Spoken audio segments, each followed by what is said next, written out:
Hey everybody, it's Jeff from VW Bricks again, here to talk about another one of my modular buildings. I'm doing a series of them in a row, so I'm doing them all on the same night just to create a bit of a queue of videos so I don't have to do them every time. So this one is my next 16 by 32 model. Um, I I just did one previously, which was the Star Bricks, which is actually right there, and this one happens to be its sister store that goes on the other side of the street, which was teased in the last video. So in this one, it's the next donut shop that I created, or next coffee shop that I created. More of a donut shop, in fact, but and that's a Canadian favorite of called Tim Hortons. Um, let's just get right into the images. This one definitely has a bit more building type pictures as I went through a few iterations of this. So let's just jump into it.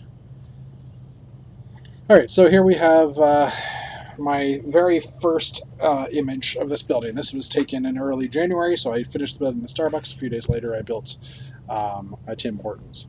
And as I'm talking, I'm just going to pull up another image here, I think, on my computer, if I can. I'm going to pull up a Tim Hortons image. So Tim Hortons are well known for serving coffee and donuts and things like that.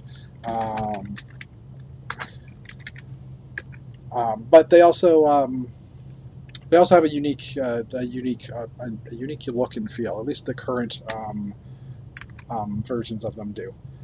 Images. Um, so I'm just going to pull up one here that I would have used for inspiration. Um, so I'm just going to move this over here for a minute. So here on the left, we have a picture of a Tim Hortons. Let's just see if I can do this. There we go. So we can kind of compare the two. Tim Hortons has a bit of a rock texture to it, and then they have a colored overhead part. Now, this one probably isn't the best one. This is maybe a better design. I took basically a few different designs to build my own structure. So, but I was trying to get that brick feel that original picture showed me. Let's just go back to that here. That this picture had. There you go. That's kind of the one I was going for. Something like this. So we had the coffee, donuts, espresso signs. We had the dark red and brown siding on it, and it was kind of a red building. So let's just move that out of the way. So that's what I was going for with this design when I first started. And this one went through a lot of color changes. So I did, for the most part, I kept a portion of it, but I did rework it a few times. So let's just hop into the next picture here. Was there one before this? There was not. Okay, it was gray. So I was playing with the different heights of the structures, so I was going to have some kind of a weird multi-story thing going on here. And as I'm going, I would place it in the town at the corner of Brick Road and Mock Place, and see how it would look as it was going. So I started building a white area over top, and it was okay, but it didn't look quite right to me. So I ended up mocking it some different facades. So here we have the dark tan facade with the red, and I tried white as well, and also sometimes the window placements change as well. So here's a brown wall with the windows, dark red. As this is going on, this is over a few days, and as this is going on, I'm sending pictures to a few of my friends saying, hey, what do you think of this? What do you think of this? And in this case, it looks like, oh, well, the next one, I hate it when Jeannie is right.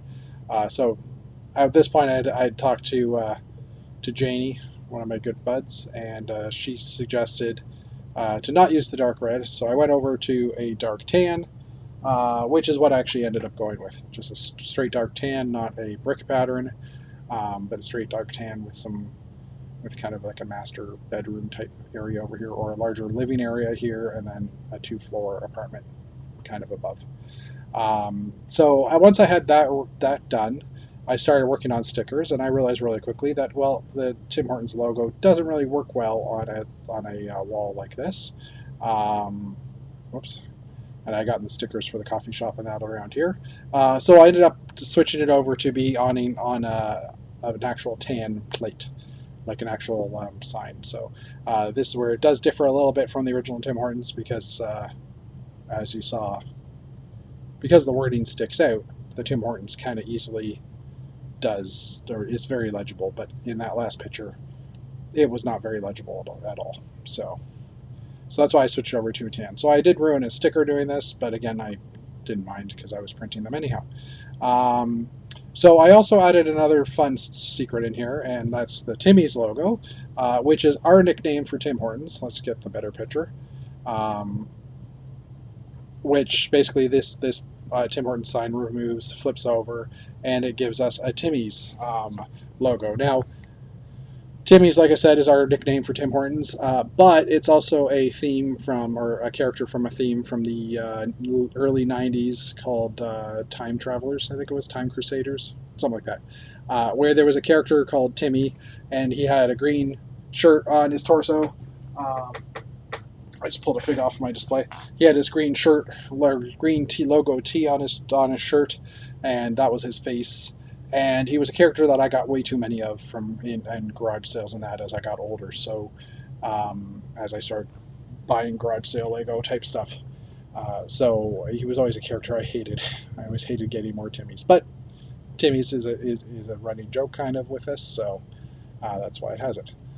So here's a picture of my Tim Hortons in the town. Like I said, the Starbucks is right here. Tim Hortons is right next to it. There's some older buildings in the back that I will eventually replace as we progress on. So here's our Timmy's corner and our Starbucks corner, and that's it. Let's jump over to the main build camera, where you can see Tim Hortons here in its entirety. And as I was mentioning, here is our Timmy character. This is not Timmy's head, but that's the Timmy torso. So that was my inspiration, or part of the reason why I called it Timmy's. And like I said, it just pops out and flips around and says Timmy's. So this building does not have a removable roof, and it actually separates kind of in a weird pattern. It separates. Oh, I got a couple extra pieces there.